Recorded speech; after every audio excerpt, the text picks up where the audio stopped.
Hello students, this is Ritu Sharma. Welcome to Edu Flight. यहाँ पे हम लोग क्या डिस्कस कर रहे थे? Emerging horizons in HRM. इसकी पहले भी हम इसको काफ़ी सारी वीडियोस में डिस्कस कर चुके हैं, तो उनका लिंक अगर आपने वो वीडियोस नहीं देखी तो डिस्क्रिप्शन बॉक्स में मिल जाएगा। और एक और यूनिट थी कंपनसेशन मैनेजमेंट एचआरएम की, उसको भी हम पूरा डिस्कस कर चुके हैं। तो सेम प्लेलिस्ट में आपको सारी वीडियोस मिल जाएंगी एचआरएम की, जो भी अभी तक मैंने डिस्कस की हुई है। इमर्जिंग हॉरिजन्स इन एचआरएम के अंदर हम लोग वर्चुअल ऑर्गेनाइजेशन को डिस्कस कर चुके थे। इश्यूज क्या आते हैं एचआरएम को, या मतलब ह्यूमन रिसोर्स मैनेजर को वर्चुअल ऑर्गेनाइजेशन के अंदर, ये हम डिस्कस कर चुके थे यहाँ पे। फिर ग्लोबलाइजेशन का क्या इम्पैक्ट पड़ता है एचआरएम के ऊपर, ये भी हम डिस्कस कर चुके थे। आज की क्लास में हम लोग क्या करेंगे? मॉडल्स ऑफ इंटरनेशनल एचआरएम शुरू करते हैं इसको। लास्ट क्लास में हमने ये इम्पैक्ट ऑफ ग्लोबलाइजेशन कर लिया था, राइट। आज की क्लास में हमें क्या करना था? Model of international HRM. अब देखो, अगर कोई ऑर्गेनाइजेशन है वो इंटरनेशनली वर्क कर रही है, कोई इंटरनेशनल ऑर्गेनाइजेशन है, तो ऑब्वियसली वो एम्प्लॉयज़ अपने कैसे हायर करती होगी? वही डोमेस्टिक कंट्री से भी करती होगी, नो डाउट, लेकिन बाहर से भी करती होगी। तो उससे रिलेटेड कुछ मॉडल्स दिए गए हैं, क्या क्या चीज़ें होनी चाहिए, किन बातों को हमें ध्यान में रखना चाहिए अगर आपकी कंपनी जो है इंटरनेशनल है, तो एम्प्लॉयज़ को कैसे डील करना है आपको, अपने ह्यूमन रिसोर्स को, उससे रिलेटेड कुछ मॉडल्स दिए हुए हैं। ये क्या बोल रहे हैं यहाँ पे? Morgan has presented a model to highlight a broad function of international HRM. Morgan ने कुछ मॉडल दिए थे, प्रेजेंट किया था, मॉडल हाईलाइट किया था उसने। उसमें क्या? Functions of international HRM, international human resource manager के, ह्यूमन रिसोर्स मैनेजमेंट के क्या फंक्शंस होते हैं। This model consist of the following 3 dimensions. अब ये 3 डायमेंशंस कंसिस्ट करता है क्या? फर्स्ट क्या है? Human resource activities. अब ह्यूमन रिसोर्स एक्टिविटीज के अंदर क्या आता है? Procurement, allocation and utilisation. इसका मतलब क्या है? आपको प्रिक्योर करना है, कहाँ से आपको आपके एम्प्लॉयज मिलेंगे, डोमेस्टिकली मिल जाएंगे, आपको इंटरनेशनली हायर करने पड़ेंगे वो, फिर उनका सोर्स क्या होगा, इंटरनल या एक्सटर्नल। तो सबसे पहले प्रिक्योर कहाँ से करेंगे अपने एम्प्लॉयज को, फिर एलोकेशन, मतलब कि आप अपने ह्यूमन रिसोर्स को किस किस डिपार्टमेंट में कितना एलोकेट करोगे, किस डिपार्टमेंट में या किस ऑर्गेनाइजेशन, अगर आपकी बहुत सारी कंपनीज हैं तो किस ऑर्गेनाइजेशन में कितने ह्यूमन रिसोर्स की जरूरत है। देन यूटिलाइजेशन, फिर आप उनका यूटिलाइजेशन कैसे करोगे, आप उनको रिटेन करके कैसे रखोगे। तो फर्स्ट क्या हो गया आपका? 3 डायमेंशंस में से फर्स्ट क्या हो गया? Human resource activities, right. Next क्या है आपका? Country of operations. Country of operation का मतलब क्या है? जो होस्ट कंट्री है, जहाँ पे आपकी जो कंपनी है, ऑर्गेनाइजेशन है, काम करिए। The host country where a subsidiary may be located. Host country जहाँ पे में भी आपकी सब्सिडरी लोकेटेड है आपकी कंपनी की, क्योंकि आपका जो हेडक्वार्टर होगा, मेन जो कंपनी होगी आपकी, वो तो होम कंट्री में रजिस्टर होगी सपोज, तो उसकी कोई सब्सिडरी है या आपकी कंपनी बाहर जाके काम कर रही है, तो वहाँ पे जो होस्ट कंट्री होगी, ये क्या बोल रहा था? Home country in which the firms headquarter are located. मतलब कंट्री ऑफ ऑपरेशन का ध्यान रखना है कि किस कंट्री में आपके ऑपरेशन हो रहे हैं, कि आपकी होम कंट्री में हो रहे हैं जहाँ पे आपका हेडक्वार्टर लोकेटेड है, या उस कंट्री में हो रहे हैं, होस्ट कंट्री में हो रहे हैं जबकि जहाँ पे आपकी सब्सिडरी क्या है? लोकेटेड है, राइट। तो उन कंट्रीज में किस टाइप के ऑपरेशंस होते हैं, इसका भी ध्यान रखना। और थर्ड बात क्या बोल रहे हैं यहाँ पे? Third country which may be the source of the labour of the finance etc. जो थर्ड यहाँ पे था हमारा, वो क्या है? वो कंट्री जो क्या कर रही है, आपको सोर्स दे रही है लेबर का या फाइनेंस का, यानी कि जो लोग आपके यहाँ इन्वेस्ट कर रहे हैं, लेबर जहां से आप लेके आ रहे हो। तो एक क्या था? ह्यूमन रिसोर्स एक्टिविटीज, एक क्या था यहाँ पे? Countries of operations. और थर्ड कंट्री क्या थी? जहां से आपको लेबर मिल रही है, फाइनेंस मिल रहा है, ओके। अब यहाँ पे आई होप सबको पता होगा होस्ट कंट्री और होम कंट्री में क्या डिफरेंस होता है। होस्ट कंट्री जहाँ पे जाके आप अपना काम करते हो, जहाँ पे आप अपनी कंपनीज को जाके एस्टेब्लिश करते हो, आपकी अदर सब्सिडरीज वगैरह को। और होम कंट्री जिस कंट्री की वो कंपनी है, ओके। आगे क्या बोले? Thus the international HRM is a interplay between the important dimensions, namely human resource activity, the country of operation and type of employees. मतलब बोला इंटरप्ले होता है इन तीनों डायमेंशंस के बीच में, जो भी हमने पढ़ी, human resource activities, country of operations, कहाँ पे आप अपना काम कर रहे हो, और टाइप ऑफ एम्प्लॉयज, किस टाइप के एम्प्लॉयज हैं आपके पास, जो आपकी ह्यूमन रिसोर्स कैपिटल है वो। International HRM differs from the domestic HRM. जो बोल रहे कि इंटरनेशनल एचआरएम होता है, ह्यूमन रिसोर्स मैनेजमेंट होता है, क्वाइट डिफरेंट होता है डोमेस्टिक एचआरएम से। Due to complexities of operating in different countries, क्योंकि जब आप अलग अलग कंट्रीज में जाके काम करते हो अपनी डोमेस्टिक कंट्री के अलावा, आपकी क्या है इंटरनेशनल ऑर्गेनाइजेशन है, तो वहाँ पे कुछ ना कुछ कॉम्प्लेक्सिटीज होती हैं, वहाँ पे ऑपरेट करने में हमें कुछ ना कुछ प्रॉब्लम फेस करनी पड़ती है। And employing workers belonging to different nations. अब आप अपनी कंट्री के एम्प्लॉयज़ को तो जानते हो उनका टेस्ट क्या है, कल्चर कैसा है, लेकिन जब आप बाहर अपनी ऑर्गेनाइजेशन के लिए एम्प्लॉयज़ ढूंढते हो बाहर से, तो एम्प्लॉय से रिलेटेड भी काफ़ी सारी हमें क्या करनी पड़ती हैं, कॉम्प्लेक्सिटीज़ फेस करनी पड़ती है जब आप क्या करते हो, आपके जो एम्प्लॉय हैं वो बिलोंग करते हैं कहाँ से, डिफरेंट डिफरेंट नेशन से। ओके, अब आगे क्या दिया हुआ है, distinctions between the domestic and international HRM. अब एक कंपनी जो डोमेस्टिकली ही सब कुछ मैनेज करती है, उसकी जो कंपनी है वो इंटरनेशनल कंपनी नहीं है, और एक वो ऑर्गेनाइजेशन जो इंटरनेशनल है, तो दोनों के बीच में डिफरेंस क्या होता है। ठीक है, तो मेजर फैक्टर्स दिए हुए हैं डिफरेंसेस के, यहाँ पे देखो फर्स्ट है कल्चरल फैक्टर। ठीक है, अब अगर आपकी डोमेस्टिक कंपनी है, मतलब आपकी कंट्री में ही आपकी कंपनी है, तो वहाँ आप क्या करोगे, डोमेस्टिकली एम्प्लॉयज़ को हायर करोगे, तो वहाँ का जो उनका जो कल्चर है, क्योंकि जिस कंट्री के आप हो वहाँ से आप एम्प्लॉयज़ हायर कर रहे हो, ठीक है, तो वहाँ पे क्या होगा, आपको उनका टेस्ट पता है, कल्चर पता है, उनको डील करने में आपको ज़्यादा प्रॉब्लम नहीं आएगी। लेकिन जब आप इंटरनेशनली हायर करते हो, तो आपको उनकी सेंसिटिविटी का भी ध्यान रखना पड़ेगा, उनकी फीलिंग्स का भी ध्यान रखना पड़ेगा, उनके कल्चर को जानना पड़ेगा कि भाई किस तरीके से, किस वर्किंग कंडीशन में वो काम कर सकते हैं। या फिर जब आप बाहर से एम्प्लॉयज़ को बुलाओगे, तो उनको भी क्या लगेगा, एडजस्ट करने में थोड़ा सा टाइम लगेगा, राइट। तो इसको पढ़ते हैं एक बार, कल्चरल फैक्टर्स में क्या आता है। कल्चर मीन्स क्या होता है, पहले culture means beliefs, values, norms and moral shared by the people. Culture क्या है, बिलीव है, वैल्यूज है, नॉर्म्स है और मॉरल है, जो कि शेयर किया जाता है, पीपल एक दूसरे के साथ शेयर करते हैं। Wide ranging cultural differences from country to country require corresponding differences in human resource practices among the companies foreign subsidiaries. ये क्या बोल रहा है कि कल्चर जो है वाइडली डिफर करते हैं कंट्री टू कंट्री। जब हमें क्या चाहिए होता है अपनी सब्सिडरी के लिए, फॉरेन सब्सिडरी के लिए क्या चाहिए होता है, ह्यूमन रिसोर्स चाहिए होता है। ओके, तो फॉर एग्जांपल अब यहाँ पे बोल रहा है eastern culture is characterised by the collectivism. जो ईस्टर्न कल्चर है आपका, लाइक इंडिया, वहाँ पे क्या है, कलेक्टिविज्म होता है एक तरीके से, मतलब सब साथ में रह के काम करते हैं। Where is western culture, like USA वगैरह साइड में जाएंगे अगर आप, वेस्टर्न कल्चर एम्फेसाइजेस इंडिविजुअलिज्म। और वेस्टर्न कल्चर में क्या होता है, इंडिविजुअल की ग्रोथ पे ध्यान दिया जाता है। ओके, तो एक तो ये डिफरेंस हो गया यहाँ पे आपका। Therefore, incentive plan in Japan tend to focus on the work group। अब जो जापान है आपका, वो भी कहाँ, इस साइड में पड़ता है ना, ठीक है। तो बोले जो इंसेंटिव प्लान होते हैं country like Japan tend to focus on the work group, ये किस पे फोकस करते हैं, जो इंसेंटिव मिलते हैं वो ग्रुप बेसिस पे दिए जाते हैं। While individual work incentive are more common in western countries. लेकिन जो वेस्टर्न कंट्रीज आपकी लाइक यूएसए, वहाँ पे कैसे इंसेंटिव्स पे ध्यान दिया जाता है, इंडिविजुअली, वहाँ पे जो टास्क है वो इंडिविजुअली उनको असाइन होते हैं, ठीक है, फिर उस हिसाब से उनको इंसेंटिव दिए जाते हैं। लेकिन eastern countries like Japan, India, यहाँ पे जो आपको टास्क असाइन होते हैं वो ग्रुप में होते हैं और इंसेंटिव भी उसी के हिसाब से मिलते हैं। ये जनरली एक बात है, ऐसा जरूरी नहीं है कि बिल्कुल यही होगा, एक जनरल सी बात है ये। ओके, आगे क्या बोल रहा है, another study reveals that US managers tend to concern more with getting the job done, while Chinese managers more concern with the maintaining harmonious environment. ये क्या बोल रहे, जो यूएस के मैनेजर हैं वो इस बात पे ज़्यादा कंसर्न करते हैं कि जो काम असाइन किया गया है वो हो जाए, गेटिंग द जॉब डन। लेकिन अगर आप चाइनीज मैनेजर्स की बात करेंगे तो वहाँ पे ये देखा जाता है कि जो हार्मोनी है ना ऑर्गेनाइजेशन के अंदर, वो क्या रहे, मेंटेन रहे। ओके, आगे चलते हैं। People traveling abroad and those working in different culture face the cultural shock before they acclimatize themselves in aligned culture या alien culture। ठीक है, ये क्या बोल रहा है कि जो लोग बाहर जाके अब्रॉड में जाके काम करते हैं उनको ना कल्चरल शॉक जो है फेस करने पड़ते हैं।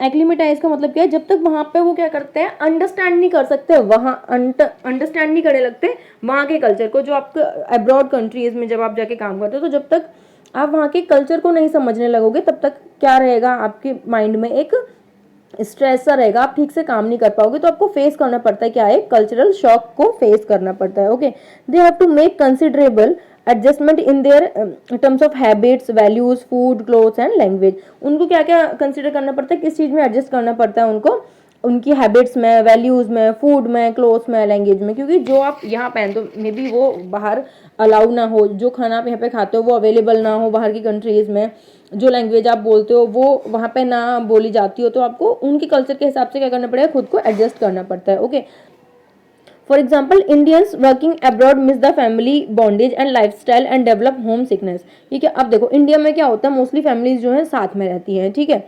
अब बाहर की कंट्रीज में जब आप जा रहे हो तो आपको अकेले रहना, तो वो एक मिस करते हैं इंडिया के जो लोग जब बाहर जाके काम करते हो फैमिली बॉन्डेज को, यहाँ का जो लाइफस्टाइल है उसको। Human resource professionals must expose counsel and assist people in acclimatisation process so as to reduce cultural shock and homesickness. अभी क्या बोल रहे हैं, जो एचआर प्रोफेशनल्स हैं आपको उनको ये इंश्योर करना चाहिए, एक्सपोज करना चाहिए, पता लगाना चाहिए, काउंसल करना चाहिए अपने एम्प्लॉयज़ को, असिस्टेंस प्रोवाइड कराना चाहिए ताकि वो इस शॉक से क्या हो सके, जल्दी से बाहर आ सके। एक्लीमेटाइजेशन मतलब अंडरस्टैंड कर सके जहाँ पे जो उनका वर्क एनवायरनमेंट है उसको, और इस शॉक से वो क्या हो सके, जल्दी से बाहर आ सके, right. In country cultural differences have several implications of HRM. ये क्या बोला है, जो कंट्रीज के बीच में कल्चरल डिफरेंस होता है ना उसके सेवरल इम्प्लीकेशंस होते हैं, जैसे HR practice such as employee testing and pay plans need to be adapted to a local cultural norm। ये क्या बोल रहा है, जो ह्यूमन रिसोर्स प्रैक्टिसेस हैं जैसे कि एम्प्लॉय को टेस्ट करना, उनको पे प्लान्स, पे किस हिसाब से आप डिसाइड करोगे, तो उनको वो अडेप्ट करना पड़ता है लोकल कल्चर के हिसाब से, ठीक है। Secondly, while selecting employees for overseas operating a high degree of sensitivity and empathy for the attitudinal demands for co-workers is necessary.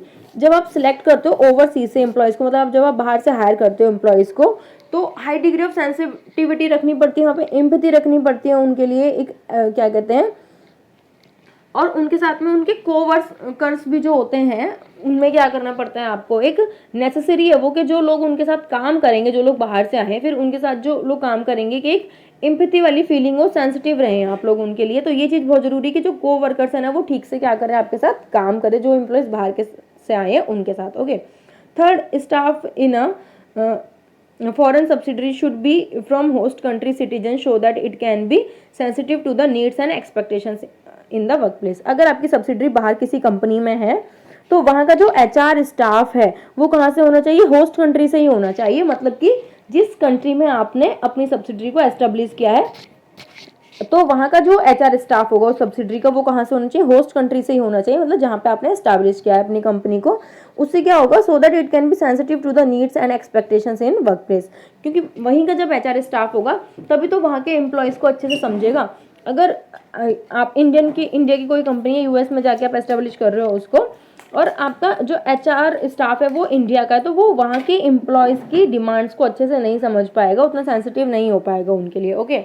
तो ये क्या था हमारा कल्चरल फैक्टर, कि कल्चर कैसे इंपैक्ट करता है इंटरनेशनल HRM को। नेक्स्ट जो फैक्टर है वो क्या है, इकोनॉमिक फैक्टर है, ठीक है। अब आपकी कंट्री की कंडीशन क्या है, इकोनॉमिक कंडीशन क्या है, उसके हिसाब से आप पे डिसाइड करोगे, कितने वर्कर्स को रखना है, कितनी प्रोडक्टिविटी लेनी है, कितना काम करवाना है, ये सब भी मैटर करता है। तो इसमें क्या आता है, इकोनॉमिक फैक्टर्स जो है रोल प्ले करते हैं। Different countries have different economic system.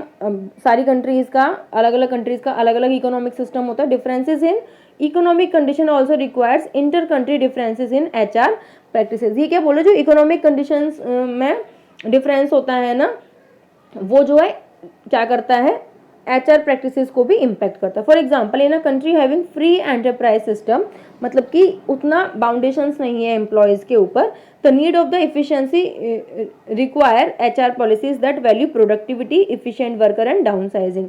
तो वहाँ पे क्या करना पड़ेगा कि HR पॉलिसीज इस टाइप के होने चाहिए कि वो वैल्यू करे प्रोडक्टिविटी को, इफिशिएंट वर्कर को और डाउन साइजिंग को। मतलब कि जितने एम्प्लॉयज़ की ज़रूरत है उनको ही हम क्या करें, यहाँ पे डाउन साइजिंग का मतलब क्या है कि जो साइज है उसको क्या करना है, डाउन करना, कम करना। जितने एम्प्लॉयज़ की जरूरत है उतना को ही रखें, ज़्यादा एम्प्लॉयज़ की अगर जरूरत नहीं है तो हम उनको नहीं रखेंगे। ऑन द अदर हैंड, तो ये क्या था आपका, ये कौन सा सिस्टम था, फ्री एंटरप्राइज सिस्टम था, okay. On the other hand, in socialist economy, जो सोशलिस्ट इकोनॉमी होती है, जो पूरी सोसाइटी को साथ में लेकर चलना चाहती है, the HR practices tend to shift toward preventing unemployment. हमें किस चीज़ को ध्यान में रखना पड़ता है, अनएम्प्लॉयमेंट को भी ध्यान में रखना पड़ता है, कि ऐसा करने से अनएम्प्लॉयमेंट तो नहीं ज़्यादा हो जाएगी, even at the expense of the sacrificing efficiency. मतलब हम इस चीज़ को भी ध्यान में नहीं रखते कि वर्कर्स हमारे इफिशिएंट हैं, यानी कभी कभी हमें ये ध्यान देना पड़ता है कि अनएम्प्लॉयमेंट ना हो जाए अगर हमने इन वर्कर्स को निकाल दिया या फिर इन वर्कर्स को जॉब नहीं दी। जैसे गवर्नमेंट जो होती हैं, आपने टेस्ट वगैरह दिया गवर्नमेंट ऑर्गेनाइजेशंस के अंदर, तो वो अपने प्रॉफिट पे कम ध्यान देती हैं, वेलफेयर पे ज़्यादा ध्यान देती हैं। तो ये उस टाइप की कंपनीज की बात कर रहे हैं।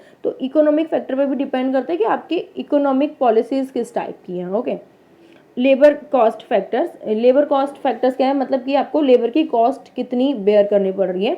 Difference in labour cost exist in different countries, also cost difference in HR practices, क्योंकि अलग अलग कॉस्ट पे करते हैं अलग अलग कंट्रीज में, तो ये भी क्या करती है, इम्पैक्ट करती है एचआर प्रैक्टिसेस को। Higher labour cost require focus on efficiency on HR practices that help in improving labour performance.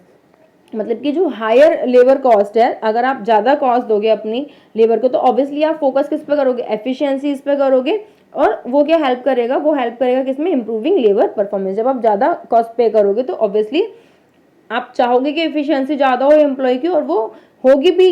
अगर आप ज़्यादा पे करो तो उसको पता है भैया अगर मैं ढंग से काम नहीं करूँगा तो मुझे इतना पे नहीं करने वाले हैं ये लोग। For example, labour cost are quite higher in USA and UK than in India. बाहर की कंट्रीज में जैसे यूएसए और यूके में कॉस्ट जो होती है लेबर की वो ज़्यादा होती है।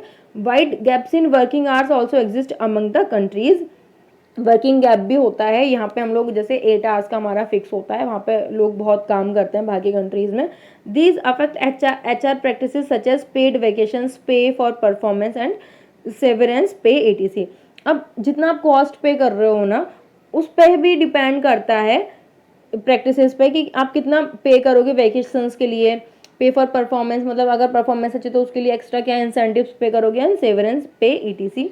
सेवरेंस पे क्या होता है यहाँ पे, जब कोई एम्प्लॉय आपकी ऑर्गेनाइजेशन को छोड़ के जा रहा है अनविलिंगली। अनविलिंगली का मतलब है डाउन साइजिंग कर दी। सपोज आपको अभी उस एम्प्लॉय की जरूरत है तो आपने निकाल दिया, तो उसको बोलते हैं सेवरेंस पे, जब कोई एम्प्लॉय आपकी ऑर्गेनाइजेशन को छोड़ के जा रहा है अनविलिंगली। ओके, तो लेबर कॉस्ट इस तरीके से इंपैक्ट करती है। अगर ज़्यादा कॉस्ट होगी तो आप एफिशिएंसी ज़्यादा एक्सपेक्ट करोगे, और इनडायरेक्टली वो इंप्रूव करेगा लेबर परफॉर्मेंस को। Okay, next is industrial relation factors. Industries के बीच में किस टाइप के रिलेशन है, वो भी एचआर प्रैक्टिसेस को इम्पैक्ट करता है।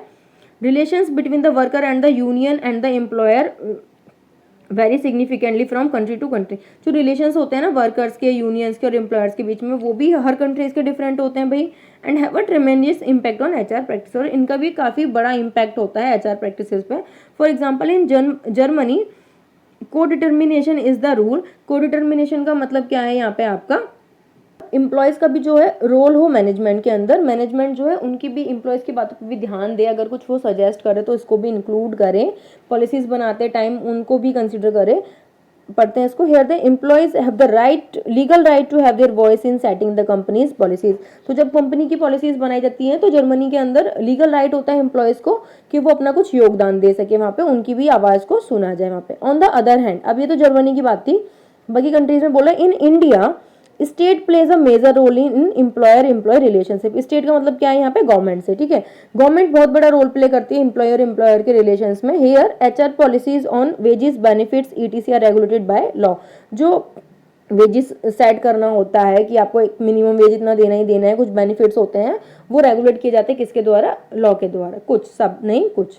Okay, HR manager must consider the potential and impact of inter country differences on the HR operations. ये क्या बोल रहा है कि एचआर मैनेजर को ये सब जो डिफरेंसेस होते हैं ना, इंटरनेशनल या इंटर कंट्री डिफरेंसेस जो होते हैं कंट्रीज के बीच में, इनको क्या करना चाहिए, कंसिडर करना चाहिए अपनी पॉलिसीज को डिजाइन करते टाइम, जो आप एचआर प्रैक्टिसेस फॉलो करते हैं उनको बनाते time. Otherwise overseas assignment are likely to fail. Otherwise जो आपकी ओवरसीज या जो फॉरेन में आपकी कंट्रीज है वो क्या हो जाएंगी, वो असाइनमेंट्स क्या हो जाएंगे, फेल होने लगेंगे। ठीक है, Dowling has identified the following complexities in the international HRM.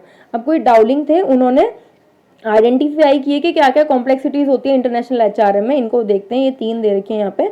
Need for a broader perspective, जो आपका पर्सपेक्टिव है ना वो ब्रॉडर होना चाहिए, आपकी जो सोच होनी चाहिए वो क्या होनी चाहिए, वाइड होनी चाहिए, गोल्स आपके वाइड होने चाहिए। ठीक है, in international business the HR manager require a broader view of various international issues such as, मतलब जो एचआर मैनेजर है इंटरनेशनल बिजनेस के अंदर, उसको क्या करना चाहिए, ब्रॉडर व्यू होना चाहिए इंटरनेशनल इश्यूज को लेके, सच एज एक्सपेट्रिएट्स। एक्सपेट्रिएट्स क्या होते हैं, वो लोग जो बाहर की कंट्री से आके किसी दूसरी कंट्री में रहते हैं। ठीक है, तो उनके लिए भी, क्योंकि वो एक नए कल्चर में आके रह रहे हैं तो उनको भी एडजस्ट करना पड़ता है, तो उनके साथ साथ आपको भी उनका उनके साथ क्या करना पड़ेगा, एडजस्ट करना पड़ेगा।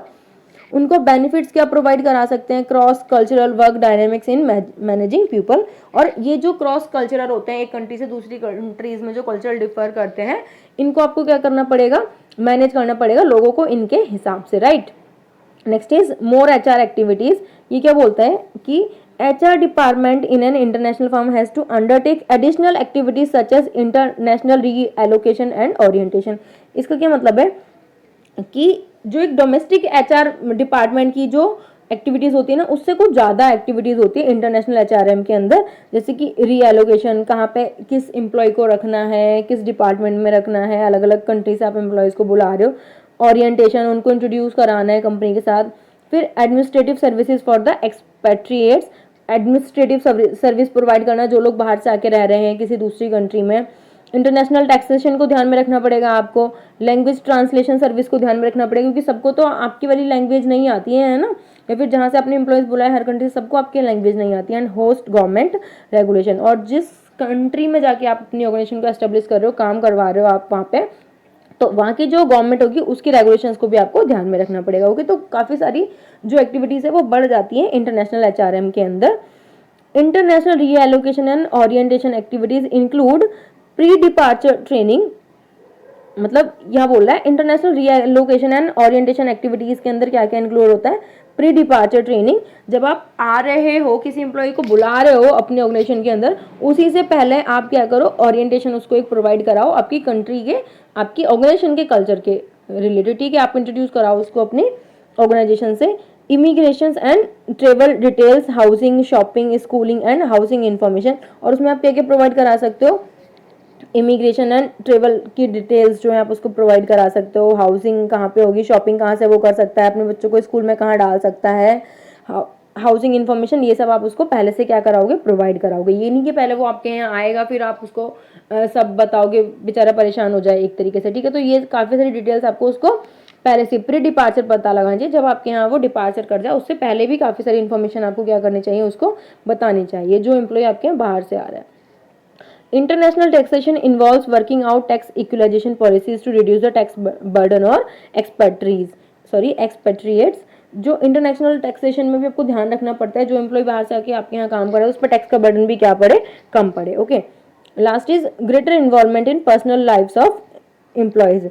आपको एक ज़्यादा से ज़्यादा इन्वॉल्व होना पड़ता है पर्सनल लाइफ में एम्प्लॉय की, क्योंकि वो आपके यहाँ जब काम कर रहे हैं बाहर से आके, तो आपको उनका ध्यान रखना पड़ेगा।